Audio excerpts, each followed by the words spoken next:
Alhamdulillah, alhamdulillah para pendengar Aikim FM. Apa yang dapat saya perkatakan, kita telah pun masuk, kini beradanya kita di bulan Zulhijjah. Hari ini ialah hari yang kedua. Alhamdulillah, Allah masih melanjutkan usia kita.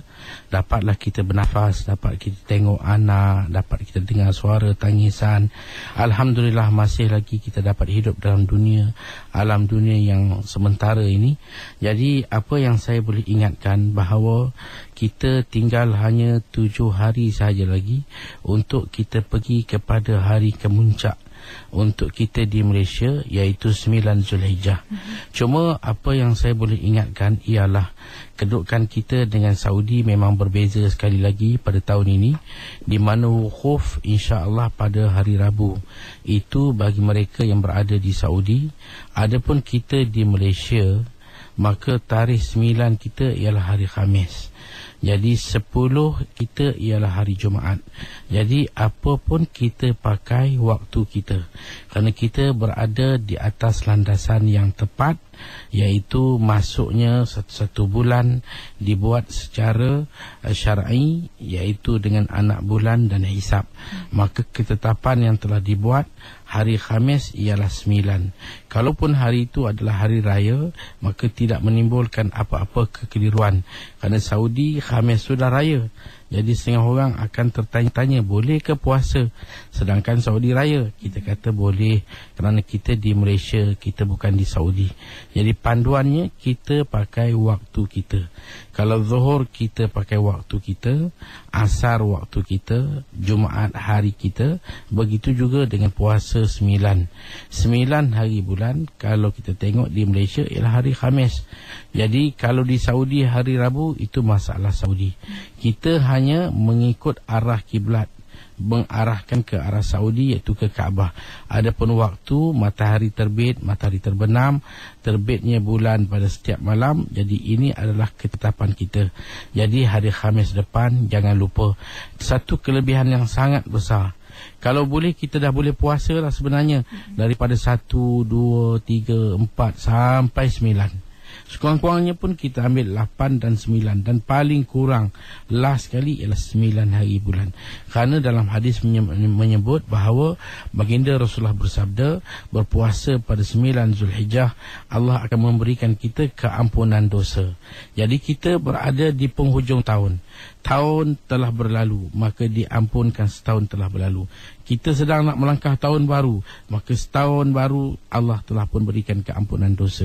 Mana dosa setahun telah lalu dan setahun akan datang. Dan menjadikan kelebihan puasa menyamai dengan puasa 1000 hari. Jadi dengan sebab itu saya menggesa kepada umat Islam, khususnya kita di Malaysia, ikutlah apa yang telah ditetapkan, iaitu pada 9 hari Khamis, dan insya-Allah hari Jumaat kita hari raya. Cuma sekali lagi saya ingatkan, ialah hari raya kita hari Jumaat. Maka kita ada 2 perhimpunan, satu pagi, satu tengah hari. Dua-dua dituntut. Yang paginya sunat muakkad, yang tengah harinya wajib solat Jumaat. Jadi tidak ada alasan untuk kita hadir pagi saja, kita tak hadir Jumaat. Itu tak tepat. Pagi kita boleh hadir, bagi mereka yang boleh hadir. Yang tak boleh pun, seperti contoh isteri, anak-anak gadis, boleh buat di rumah. Solat Aidil Adha ni boleh dibuat secara berjemaah, boleh buat secara bersendirian. Dan yang hadir ke masjid, kita buat ikut imam berjemaah. Jadi itu Aidil Adha. Nanti bila sampai tengah hari, solat Jumaat. Jangan pula kerana ramai hari Jumaat nanti, orang akan hanya solat Aidil Adha, mereka tak solat Jumaat. Itu satu kesilapan besar. Jumaat adalah suatu kefarduan yang diwajibkan ke atas kita setiap minggu. Terima kasih Ustaz. Kita menantikan untuk bersama dengan anda beserta talian, insyaAllah. Kita nak ikan sebentar saja lagi, 0362051500. Dan juga kita dapat mendapat respons sebenarnya melalui Facebook kita daripada Aminah Bibi. Soalannya, Ustaz, boleh atau tidak saya sendiri mengerjakan haji bagi kedua ibu bapa saya yang telah lama meninggal dunia, sedangkan saya baru pertama kali ingin menunaikan fardu haji? Silakan Ustaz. Taib, haji ini anak boleh buat untuk ibu dan untuk bapa, dengan syarat anak telah pun melakukan haji untuk dirinya sendiri. Katakanlah kita dah pergi haji, maka tiba masa kita nak buat haji badal untuk ibu. Dia 1 tahun untuk satu saja, tahun berikutnya untuk bapa. Tapi dengan syarat ibu dan bapa kita pernah berada di tahap yang mana mereka mampu mengerjakan haji. Cuma keadaan tidak mengizinkan, mungkin kesentukan masa ataupun mereka sakit dan sebagainya, tapi berkemampuan tu ada. Jadi di sini bila mereka meninggal ataupun mereka terlantar tak boleh bangun, maka kita boleh buat dengan syarat kita dah pergi haji. Kalau kita tak pergi, kita nak buat untuk ibu kita, bapa kita, tak jadi. Dia akan jadi untuk kita juga, bukan untuk ibu dan bapa. Itu jawapannya. Saya terima kasih Ustaz, semoga jelas insya-Allah untuk panduan kita bersama. Dan untuk makluman mereka yang baru saja bersama dengan kita waktu ni, bersama Misi Tahsin Ibadah bersama dengan Ustaz Fazli Ayamani, dan insya-Allah kita raikan pemanggil kita yang pertama. Yang pentingnya sebelum kita bersama dengan pendengar, diharapkan agar dapat memberi kerjasama. Bila dah dapat talian, boleh tutup radio sebentar untuk memberi kejelasan maupun agar tidak mengganggu interaksi kita sewaktu ke udara nanti. InsyaAllah kita bersama dengan pemanggil kita. Assalamualaikum, siapa di talian? Halo. Silakan, siapa di talian? Halo. Assalamualaikum, silakan. Halo. Ya, Assalamualaikum. Assalamualaikum. Waalaikumsalam warahmatullahi wabarakatuh. Hakim ni? Ya, saya. Siapa di talian? Saya Gafar dari Johor. Cik Gafar bersama dengan Ustaz, silakan. Saya nak bertanya dengan Ustaz lah. Ya, saya. Ini pasal IKK lah Ustaz. Ya. Okey, contohnya saya ada 4 orang anak. Ya. Okey, 1 lelaki, 3 perempuan. Ya. Kebiasaannya, halo? Ya, saya. Biasanya saya dengar lelaki tu 2 ekor kambing Ustaz kan? Ya, saya. Jadi kalau saya ni dalam yang perempuan tu Ustaz, Ya. jadi kalau kita nak merangkum ni semua boleh ke Ustaz? Macam mana tu Ustaz? Baik. Itu saja soalannya. InsyaAllah kita akan jelaskan di radio. Terima kasih. Assalamualaikum. Silakan Ustaz. Baik. Bila kita dapat anak, macam di sini sahabat kita anak 1 laki-laki, 3 perempuan. Jadi anak laki-laki ni kalau kita ikut dia punya prosedur akikah dia ialah 2 ekor kambing, anak perempuan 1 ekor kambing. Jadi kalau katakan anak laki-laki 1 orang, dia macam 2, dan anak perempuan tadi 3, 5. Jadi kalau kita nak buat 5 ni, kita nak gabungkan dalam korban, ibadat korban. Katakanlah kita sebagai bapa, maka kita berkongsi dengan isteri, maka kita buat sembelihan 1 ekor lembu ataupun 1 ekor kerbau. Maka di sana ada 7 bahagian. Maka 5 bahagian tadi kita niat akikah untuk anak kita yang laki-laki 1 dan 3 perempuan, dan lainnya kita niatkan sebagai korban. Maka hukumnya boleh, tidak ada masalah. Seafdalnya kita buat kambing lah. Itu lebih baik. Kalau kita diberi pilihan 7 bahagian 1 ekor lembu atau 7 ekor kambing sebagai contoh, maka memilih 7 ekor kambing lebih baik daripada 1 ekor lembu yang 7 bahagian. Itu kalau yang berkemampuan, maka dia buat kambing daripada buat lembu. Kerana kambing ni 7 ekor maknanya 7 nyawa, banyak dia punya kelebihan dia. Tapi kalau kita nak ringkaskan, maka kita boleh gabungkan dalam sembelihan korban. 2 bahagian kita buat korban, 5 bahagian kita buat akikah, boleh. Cuma saya nak menyarankan supaya kalau boleh di musim korban ini kita utamakan korban. Kerana akikah ni dia tak ada musim. Sepanjang masa anak kita selagi belum balik, kita boleh buat akikah bila-bila masa. Tetapi korban hanya pada 4 hari, 10, 11, 12 dan 13. Utamakanlah korban, itu lebih besar pahala dan ganjarannya. Terima kasih Ustaz. Mungkin seorang lagi pemanggil dapat kita naikkan untuk bersama dengan bagi Ustaz waktu ini. Assalamualaikum. Assalamualaikum. Ya, waalaikumsalam warahmatullahi wabarakatuh. Saya Anissa dari Setia Alam ya. Anissa bersama dengan Ustaz, silakan. Ustaz, saya Anissa, saya nak tanya nih Ustaz. Ya, saya. Macam saya kan ada uang, tapi saya punya uang, tapi saya mau saya nak bagi saya punya emak untuk sedekah, untuk korban. Ya. So macam mana ya Ustaz, amal ibadahnya saya nak bagi sama emak saya lah, macam itu. Ya. Saya itu saja. Terima kasih. Assalamualaikum. Waalaikumsalam. Korban ini kita kata dia mestilah datang daripada duit kita. Kalau kita nak bagi pada ibu, maka kita bagi jangan bersyarat. Kalau kita kata ibu ini duit, ambillah dan buatkan korban, maka itu korban dikira kita yang buat, bukan ibu. Tapi kalau kita bagi pada ibu, kita kata ibu terpulanglah. Untuk apa ibu nak gunakan, ibu gunalah. Maka ibu dapat duit daripada anak, maka dia melihat kesempatan yang ada ialah melakukan korban. Maka duit tadi digunakan untuk korban.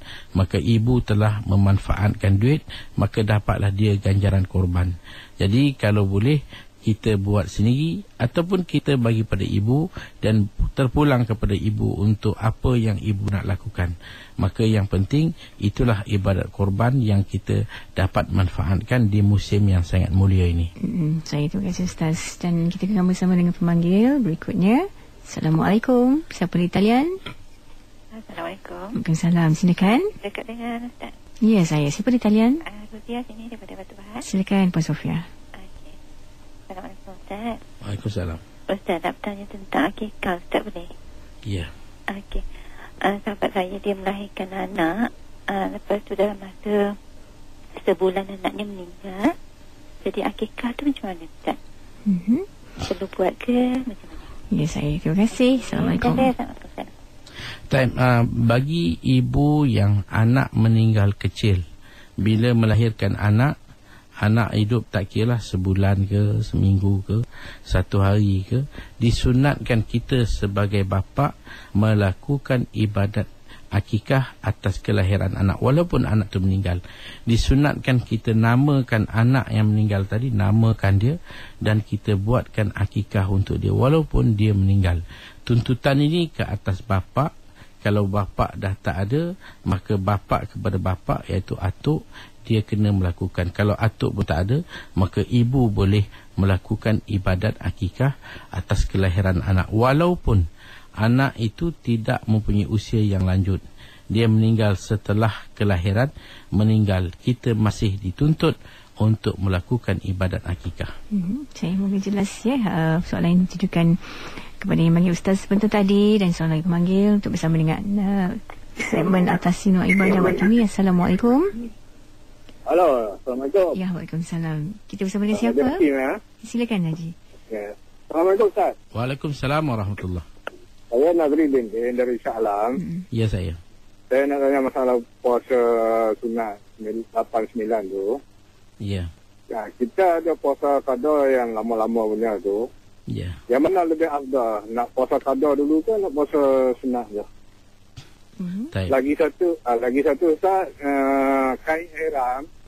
Ya. Kita jahit tepi boleh tak?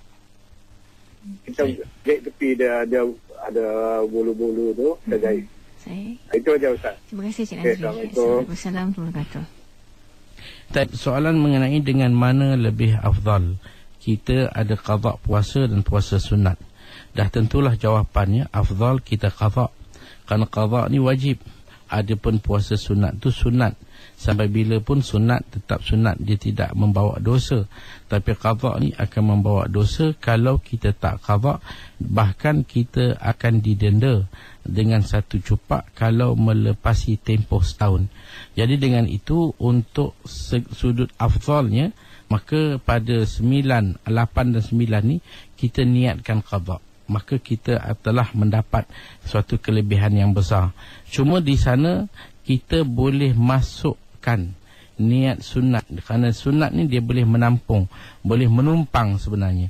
Jadi kalau contohnya hari Khamis 9 hari bulan, maka kita boleh niatkan Khamis itu sendiri sebagai sunat, 9 itu juga sunat, dan niat qada sebagai qada Ramadan kita boleh. Cuma niat qada dilakukan pada waktu malam, dan niat sunat ni boleh dilakukan walaupun di waktu siang. Jadi kita boleh niat untuk ketiga-tiganya dalam satu, 3 dalam 1, boleh, tak ada masalah. Jadi maknanya dapat makna qada dan dapat segala kelebihan sunat. Dan mengenai dengan kain ihram, kalau kain ihram ni berbulu-bulu dekat ujung dia, kita nak elak daripada bulu-bulu yang ada, kita nak bagi dia sama, elok kita jahitkan, itu tak ada masalah.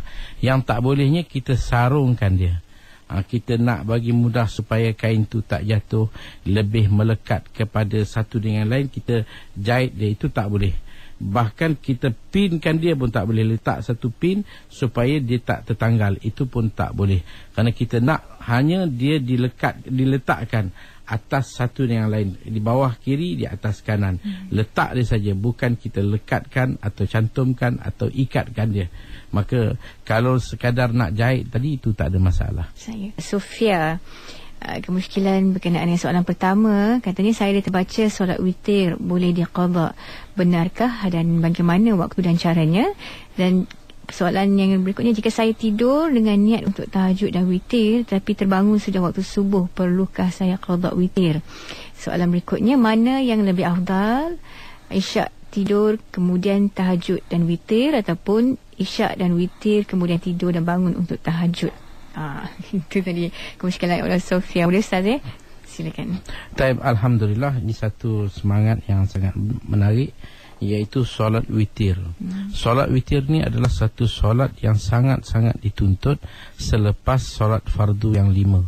Bagi setengah mazhab seperti mazhab Hanafi, maka witir berkedudukan sebagai solat yang wajib. Kerana Hanafi meletakkan 5 waktu adalah fardu dan witir adalah wajib.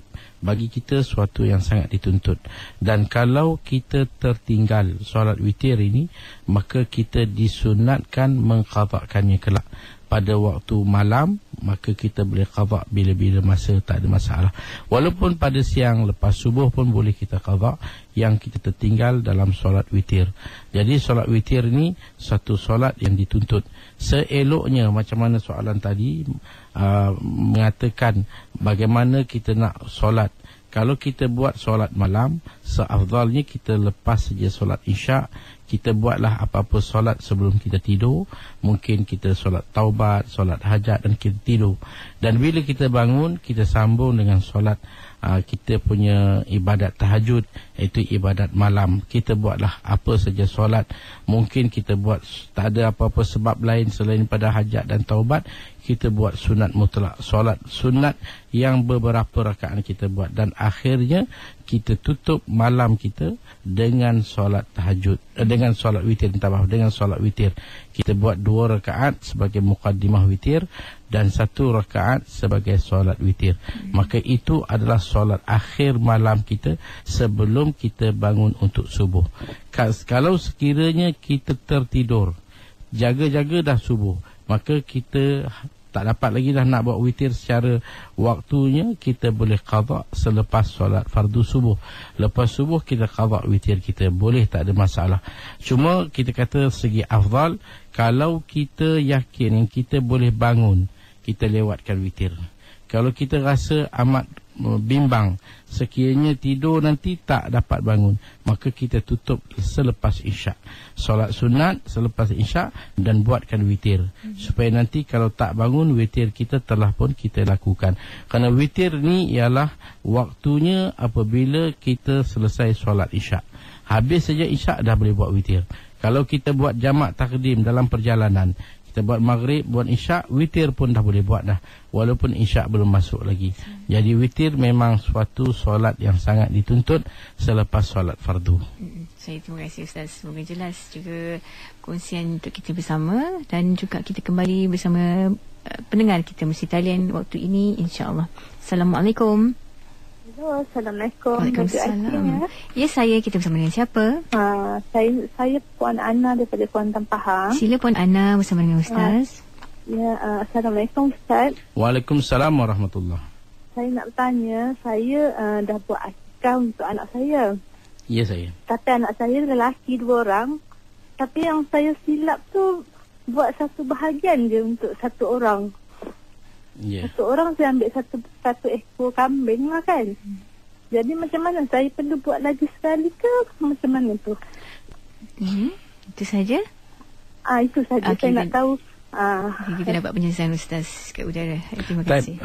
Untuk akikah anak ni, selagi anak kita belum baligh, maka memang tuntutannya kepada bapa selama anak belum baligh. Kalau kita dah buat satu bahagian, bermakna tinggal lagi 3 bahagian, kerana kita anak laki-laki 2 orang. Maknanya 1 orang 2 ekor kambing atau 2 bahagian daripada penyembelihan lembu atau kerbau. Jadi kalau dah ambil 1, tinggal lagi 1 untuk anak yang 1. dan satu lagi untuk 2 bahagian, mana 3 bahagian. Kita boleh buat bila-bila masa saja lagi. Selagi anak belum balik, maka tuntutan itu masih ditanggung oleh bapa. Kalau bapa masih hidup, kalau bapa dah tak ada, bapa kepada bapa, iaitu atuk, dia menanggung untuk melakukan ibadat akikah, penyembelihan atas kedatangan anak dia selagi sebelum balik.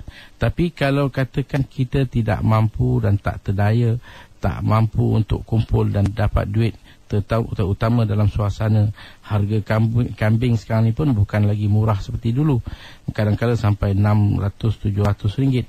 Kita cukup pendapatan ngam-ngam saja. Jadi sampai balik anak kita tak buat pun, maka tuntutan ini berpindah kepada anak itu sendiri. Maka anak tu dia kena buat selama mana dia hidup. Dia kena lepaskan diri dia dengan penyembelihan. Kalau dia laki-laki, buatkan 2 ekor kambing. Kalau dia perempuan, buatkan 1 ekor kambing.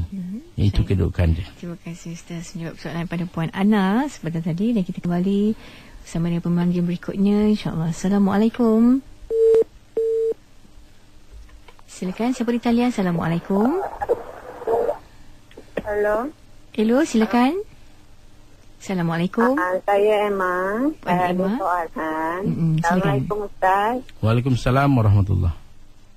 Soalan saya, macam mana dengan adik-adik saya yang dah meninggal sebabkan ibu bapa dia tak mampulah. Kalau kita macam beri duit pada mereka, suruh mereka buat ke, macam mana cara nak bagi tahu mereka tu? Itu saja Puan Emma, kita dengar di radio. Assalamualaikum. Tuntutan melakukan ibadat korban ini kita kata ke atas bapa. Bapa yang dapat anak, dia perlu bersyukur dan tebus anak dia.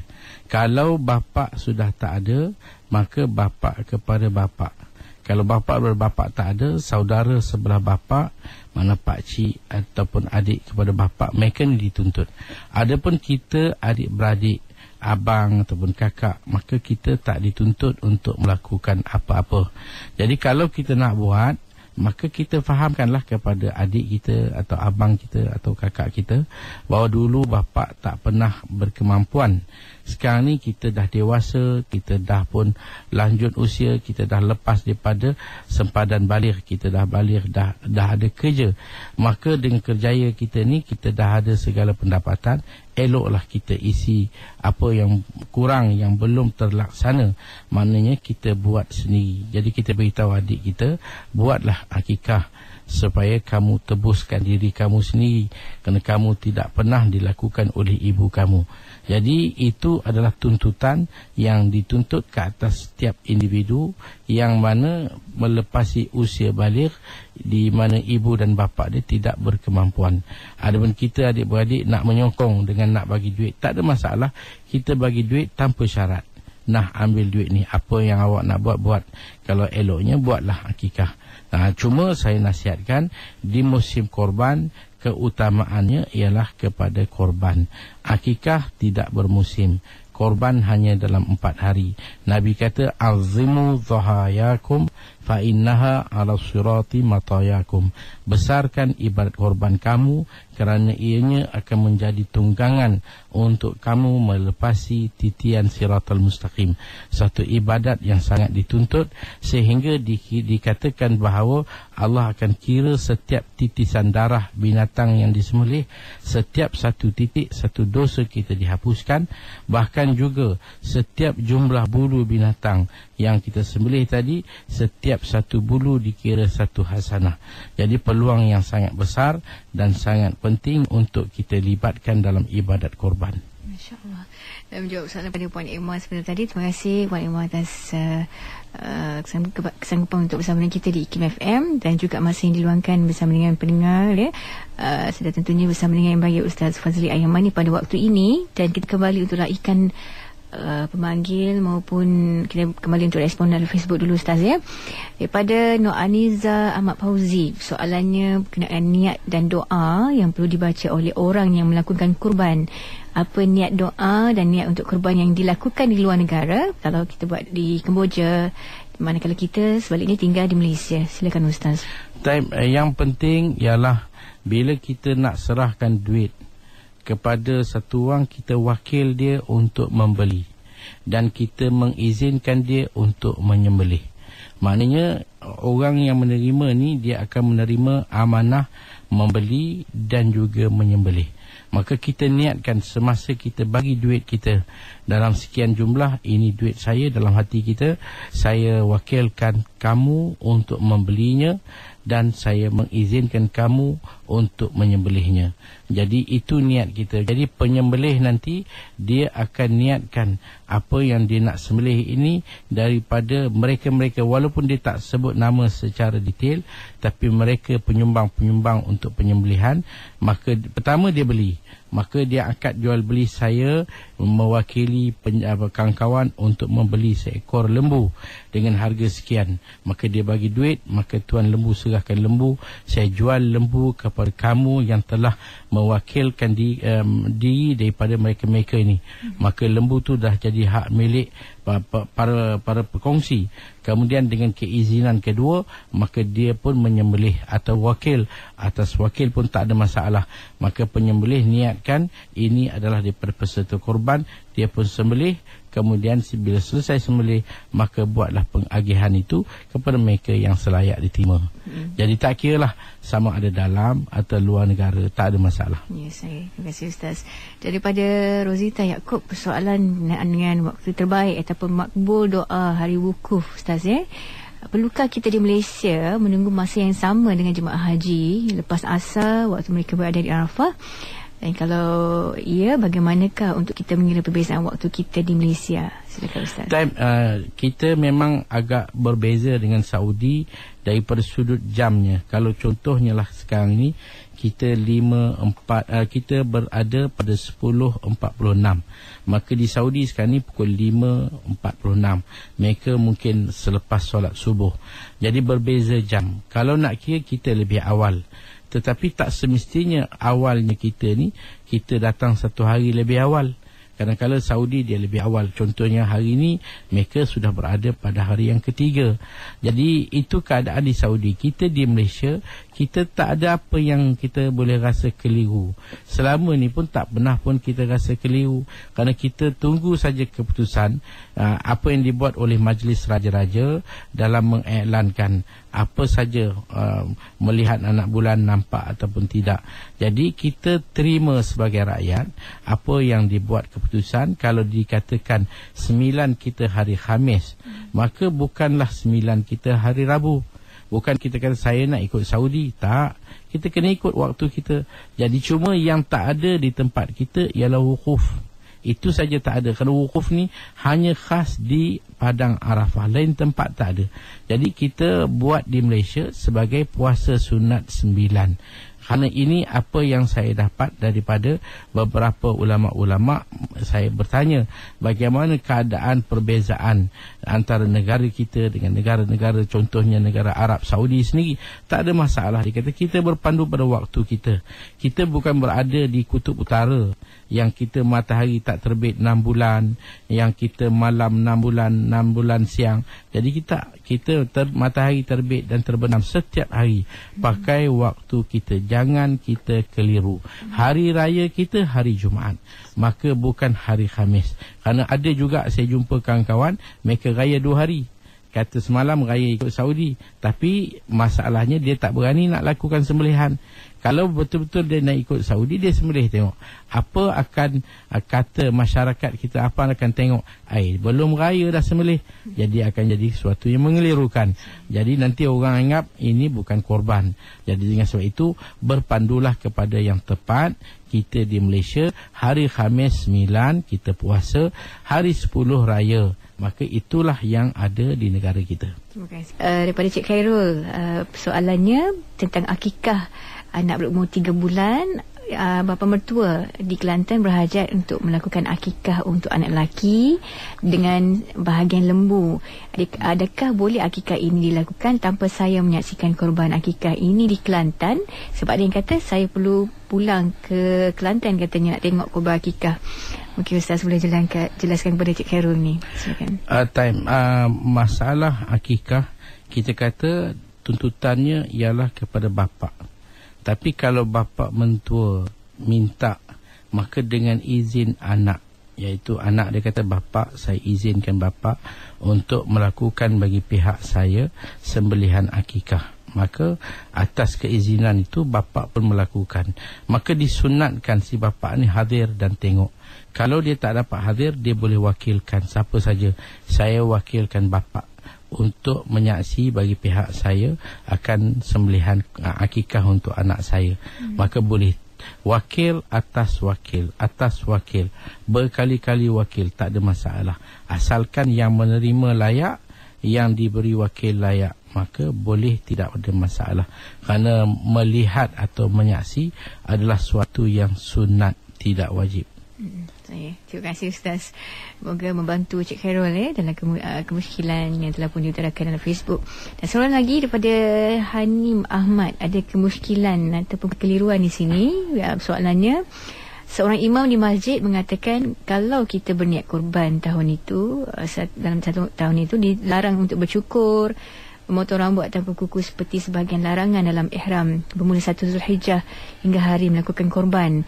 Dan soalan ataupun kekeliruan berikutnya, imam itu juga mengatakan wanita dalam haid boleh membaca Al-Quran ketika mengajar dan belajar. Mungkin Ustaz boleh jelaskan. Silakan Ustaz. Balik kepada masalah potong kuku ataupun apa-apa yang dikendaki. Kerana di badan kita ni ada yang kita kena potong, ada yang kita kena cukur, ada yang kita kena gunting, ada yang kita kena cabut. Jadi semua ini bagi peserta korban disunatkan jangan dilakukan sehinggalah selesai penyembelihan dilakukan. Dia hanya sunat. Dia tak seperti mereka yang sedang dalam ihram. Orang yang sedang dalam ihram, dia dilarang, haram sama sekali. Tak boleh selagi tidak melepasi tahallul yang pertama. Dia panggil tahallul awal. Maka dia tak boleh potong. Kalau dia potong kuku ataupun dia cabut rambut, mana-mana yang tak dibenarkan, maka melainkan kalau benda tu menyakitkan, dia tarik sikit kerana kuku dia tu rasa sakit, tertikam, tak ada hal. Tapi kalau potong kuku, maka dia akan didenda.